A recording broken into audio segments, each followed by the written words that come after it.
Bonjour, vous voulez donc savoir ce que nous avons concernant Beethoven? Eh bien, nous avons beaucoup de choses et vous êtes au bon endroit puisque nous sommes à la bibliothèque du Conservatoire royal de Bruxelles, spécialisée dans le domaine de la musique.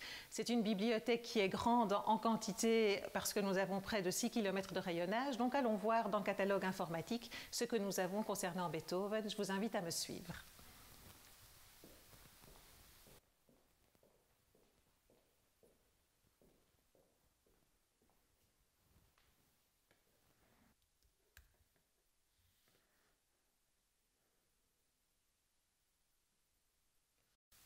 Et bien voilà, le résultat donne 2230 documents dans notre catalogue en ligne et ce catalogue est complémentaire aussi à un catalogue fichier qu'on va aller voir et comme ça vous aurez une idée du nombre de documents que nous avons à la bibliothèque.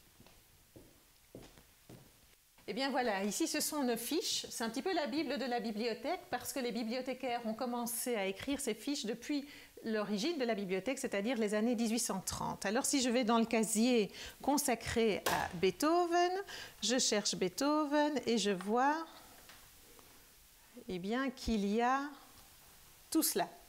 Et bien voilà, on voit ici qu'on a des fiches de différents formats, les petites fiches qui reprennent toutes les informations qui ont été écrites sur Beethoven, des livres ou des articles, et les fiches d'un format un peu plus grand reprennent les œuvres de Beethoven qui sont conservées ici. Donc chaque ligne est une partition. Donc on voit de cette façon que les premiers numéros, c'est sa messe en ut qui est arrivée ici et qui porte le numéro 89. Et on voit aussi Adélaïde qui est un de ses plus grands succès, une cantate de 1797.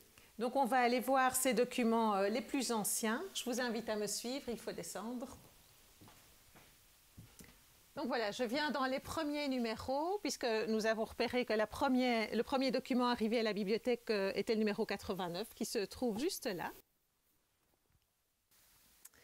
Donc voilà, il s'agit d'une magnifique première édition de cette messe de Beethoven qu'il a fait éditer à Leipzig chez Breitkopf et Hartel, où il a fait éditer un grand nombre de ses œuvres.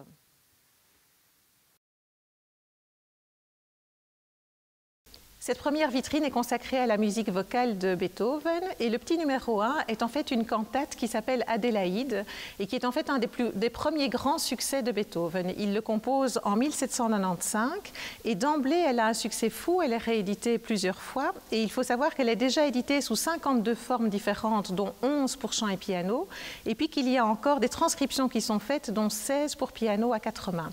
Et la première fois que le nom de Beethoven apparaît en Belgique, c'est avec cette cantate Adélaïde de Mathisson qui est éditée par un éditeur belge à Liège en 1795 et c'est comme ça qu'il se fait connaître. Alors les autres documents qui sont exposés ici rappellent Fidelio. Fidelio, c'est le seul et unique opéra que Beethoven a composé.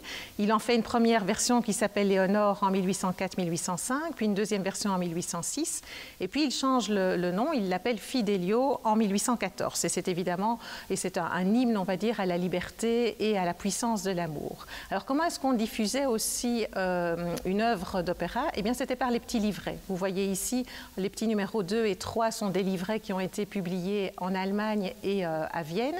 Et le petit numéro 5 est un clin d'œil à notre conservatoire puisque c'est un livret qui a été travaillé par Gewart, qui était le deuxième directeur du Conservatoire royal de Bruxelles et qui l'a traduit, pas lui-même, mais en travail avec d'autres collaborateurs, en français puisqu'on chantait à l'époque les œuvres traduites en français. Et d'ailleurs, le numéro 4 est une réduction chant-piano qui a été avec des paroles traduites en français.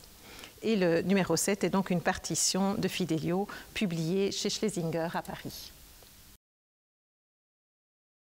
Alors, cette vitrine est consacrée à la musique symphonique de Beethoven. Le numéro 1 est en fait un programme de concert d'un concert qui s'est tenu à Bruxelles en 1823 et qui présentait une symphonie de Beethoven.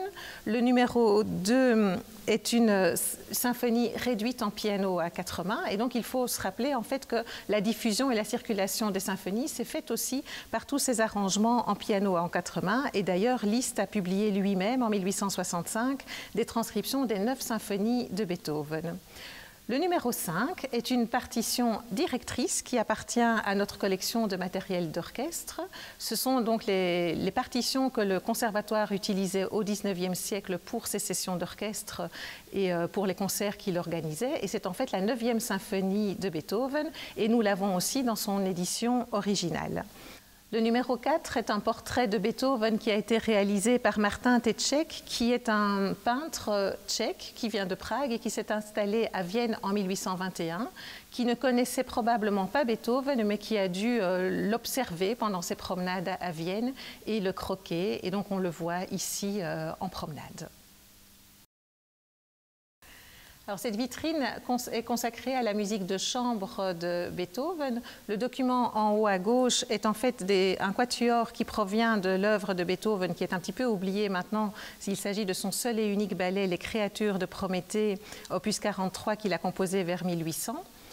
En dessous, vous avez des manuscrits, un manuscrit de trio et de sonate. Bien, il faut savoir qu'on a un grand nombre ici de manuscrits de Beethoven, mais qui ne sont pas autographes, mais qui montrent aussi qu'il y avait tout ce circuit des manuscrits pour faire circuler sa musique. Et si nous n'avons pas de manuscrits autographes, on peut voir en bas à gauche, en bas centré plutôt, le grand facsimilé d'une partition manuscrite autographe de Beethoven. Il s'agit de son quatuor numéro 7, l'opus 59.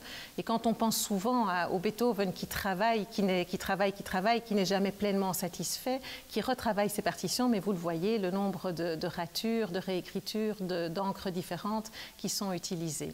Alors, si nous n'avons pas de manuscrit d'autographe, nous avons par contre plusieurs premières éditions. Derrière, les variations pour le piano forte, s'il s'agit donc de son opus 1835, est en fait une édition originale qui date de 1803. Et alors, en haut, trône un grand portrait de Beethoven qui est l'œuvre d'un artiste belge. C'est une gravure sur bois d'Édouard Pellens qui a réalisé ça au début du XXe siècle.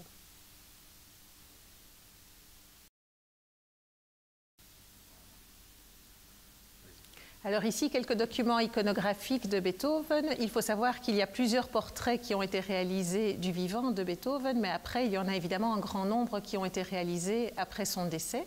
Celui que l'on voit en haut à gauche, le numéro 1, est donc un portrait qui a été réalisé par la suite, qui vient d'un artiste belge qui s'appelle Jan van Beers, qui est originaire d'Anvers et qui a sans doute réalisé cela aussi au début du XXe siècle. Et donc, on voit là vraiment Beethoven en pleine recherche d'inspiration. Alors en bas, vous avez deux gravures qui montrent Beethoven en train de jouer et surtout les personnes qui l'entourent, qui sont vraiment en train d'écouter religieusement sa musique, qui sont vraiment en train de se concentrer sur sa musique. Donc le petit numéro 4, eh bien, on voit Beethoven au clavier et ses proches qui sont autour de lui en train de l'écouter. Et le petit numéro 5 montre un violoniste et un pianiste qui jouent avec d'autres personnes qui sont sur la gauche. Et donc il est amusant aussi de voir que sur cette gravure, à gauche, en haut du piano, on voit un masque. Et le masque qui est là, eh bien, c'est celui que vous avez ici à côté. Alors, il ne s'agit pas du tout d'un masque mortuaire, comme on a peut-être la première impression en voyant des masques. C'est un masque qui a été réalisé du vivant de Beethoven en 1812, donc quand il a une quarantaine d'années. Et c'est en fait l'artiste Franz Klein qui l'a réalisé pour pouvoir en faire une sculpture pour orner une nouvelle salle de concert. Et puis par la suite, ce masque a été repris par d'autres artistes et a contribué aussi au développement du mythe de Beethoven. Alors pour la petite histoire, ce masque nous provient de la collection d'Arthur de Greve, qui était un grand pianiste mort en 1940 et qui était professeur ici au Conservatoire royal de Bruxelles et qui nous a légué tous les documents, cadres, etc. qui étaient affichés, qui étaient accrochés plutôt dans sa classe. Et donc voici ce masque de Beethoven. Eh bien voilà, on va terminer ici cette petite visite et comme ça vous avez une idée du type de documents et de la quantité de documents qu'on peut trouver dans notre bibliothèque.